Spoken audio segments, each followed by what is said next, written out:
अपनी ओजस्वी वाणी तथा बहुमोल विचारों से हमें उपकृत करें।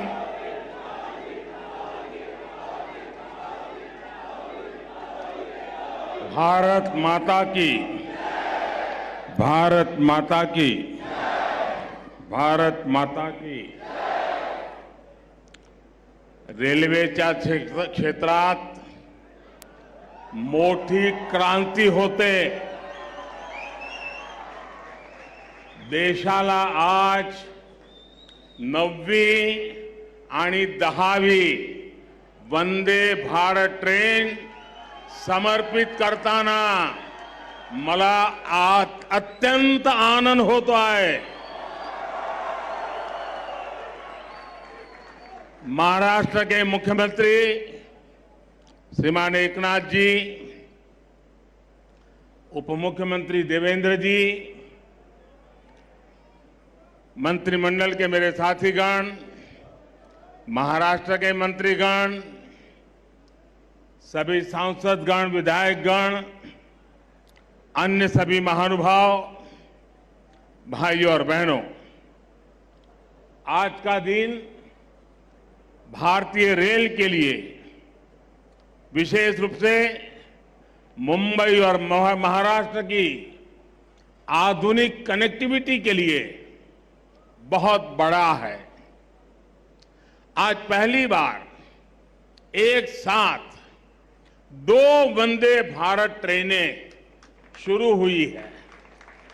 ये वंदे भारत ट्रेनें मुंबई और पुणे जैसे देश के आर्थिक सेंटर्स को हमारे आस्था के बड़े केंद्रों से जोड़ेंगी। इससे कॉलेज आने जाने वाले, ऑफिस और बिजनेस के लिए आने जाने वाले, किसानों और श्रद्धालुओं सभी को सुविधा होगी। ये महाराष्ट्र में पर्यटन और तीर्थ यात्रा को बहुत अधिक बढ़ावा देने वाली है।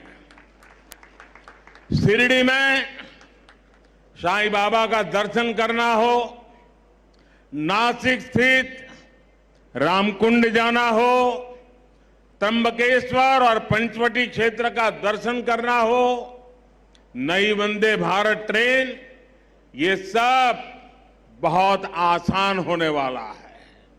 इसी प्रकार मुंबई सोलापुर वंदे भारत ट्रेन से पंढरपुर के विठ्ठल रखुमाई, सोलापुर के सिद्धेश्वर मंदिर, अक्कलकोट के स्वामी समर्थ या फिर आई तुलजा भवानी के दर्शन अब सबके लिए और सुलभ हो जाएंगे। और मुझे पता है कि जब वंदे भारत ट्रेन सह्याद्री घाट से गुजरी थी तो लोगों को प्राकृतिक सुंदरता का कितना दिव्य अनुभव होने वाला।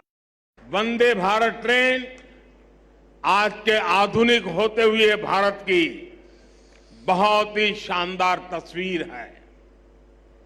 ये भारत की स्पीड, भारत के स्केल दोनों का प्रतिबिंब है। आप देख रहे हैं कि कितनी तेजी से देश वंदे भारत ट्रेन लॉन्च कर रहा है। अभी तक 10 ऐसी ट्रेनें देश भर में चलनी शुरू हो चुकी है। आज देश के 17 राज्यों के 108 जिले वंदे भारत एक्सप्रेस से कनेक्ट हो चुके हैं। मुझे याद है एक जमाना था जब सांसद चिट्ठी लिखा करते थे कि हमारे क्षेत्र में स्टेशन पर ट्रेन को रुकने का कोई प्रबंध कीजिए, 1-2 मिनट का स्टॉपेज दे दीजिए। अब देश भर के सांसद जब भी मिलते हैं तो यही दबाव डालते, यही मांग करते हैं कि हमारे यहां भी वंदे भारत ट्रेन चला दीजिए। एक क्रेज है आज वंदे भारत ट्रेनों का। साथियों, मुझे खुशी है कि आज मुंबई के लोगों का जीवन आसान बनाने वाले प्रोजेक्ट भी यहां शुरू हुए हैं।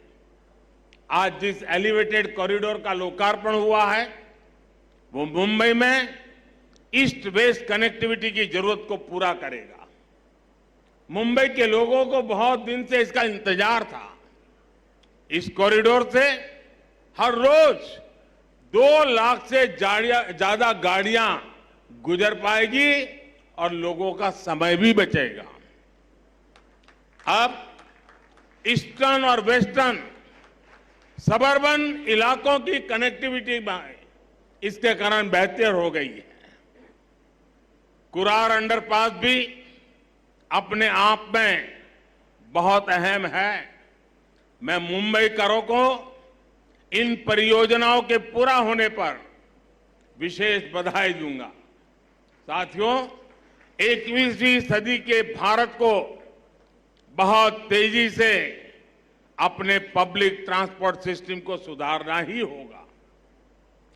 जितनी तेजी से हमारा पब्लिक ट्रांसपोर्ट सिस्टम आधुनिक बनेगा उतना ही देश के नागरिकों की ईज ऑफ लिविंग बढ़ेगी, उनकी क्वालिटी ऑफ लाइफ में सुखद सुधार होगा। इसी सोच के साथ आज देश में आधुनिक ट्रेनें चलाई जा रही हैं, मेट्रो का विस्तार हो रहा है, नए नए एयरपोर्ट्स और पोर्ट्स बनाए जा रहे हैं। कुछ दिन पहले जो देश का बजट आया उसमें भी इसी भावना को सशक्त किया गया है और हमारे मुख्यमंत्री जी और उप मुख्यमंत्री जी ने उसकी भरपूर तारीफ भी की। भारत के इतिहास में पहली बार 10 लाख करोड़ रुपए सिर्फ इंफ्रास्ट्रक्चर के विकास के लिए रखे गए हैं। ये 9 साल की तुलना में 5 गुना ज्यादा है। इसमें भी रेलवे का हिस्सा लगभग 2.5 लाख करोड़ रुपए का है। महाराष्ट्र के लिए भी रेल बजट में ऐतिहासिक वृद्धि हुई है। मुझे विश्वास है कि डबल इंजन सरकार के डबल प्रयासों से महाराष्ट्र में कनेक्टिविटी और तेजी से आधुनिक बनेगी। साथियों, इंफ्रास्ट्रक्चर पर निवेश किया गया हर रुपया नए रोजगार की संभावनाएं बनाता है। इस पे जो सीमेंट लगता है, बालू लगता है, लोहा लगता है, निर्माण में मशीनें लगती हैं, इनसे जुड़ी हर इंडस्ट्री को बल मिलता है।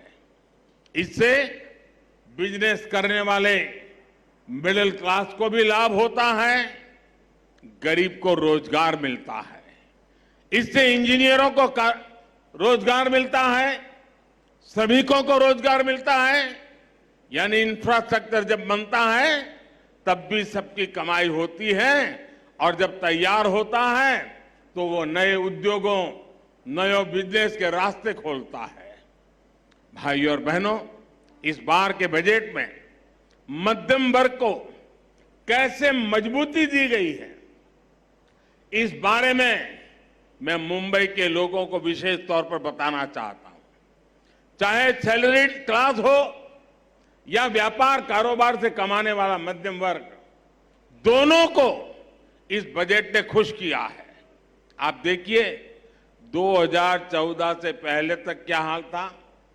जो भी व्यक्ति साल में 2 लाख रुपए ज्यादा कमाता था उस पर टैक्स लग जाता था। भाजपा सरकार ने पहले 5 लाख रुपए तक की कमाई पर टैक्स में छूट दी और इस बजट में इसे 7 लाख रुपए तक पहुंचा दिया। आज जिस कमाई पर मिडिल क्लास परिवार का टैक्स 0 है, उस पर यूपीए सरकार 20% टैक्स लेती थी। अब ये युवा साथी जिनकी नई नई नौकरी लगी है, जिनकी मासिक आय 60-65 हजार रुपए तक की है, वे अब ज्यादा निवेश कर पाएंगे। गरीब और मध्यम वर्ग के हित में काम करने वाली सरकार ऐसे ही निर्णय लेती है। साथियों, मुझे पूरा विश्वास है कि सबका विकास से सबका प्रयास की भावना को सशक्त करने वाला ये बजट हर परिवार को ताकत देगा, हम सभी को विकसित भारत के निर्माण के लिए अधिक प्रोत्साहित करेगा। फिर एक बार मुंबई सहित पूरे महाराष्ट्र को बजट और नई ट्रेनों के लिए बहुत बहुत बधाई देता हूं, बहुत बहुत शुभकामनाएं देता हूं।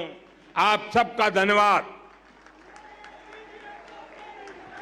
माननीय प्रधानमंत्री महोदय जी, आपका संबोधन सौगात के रूप में बरकरार रहेगा। मैं दिल की गहराई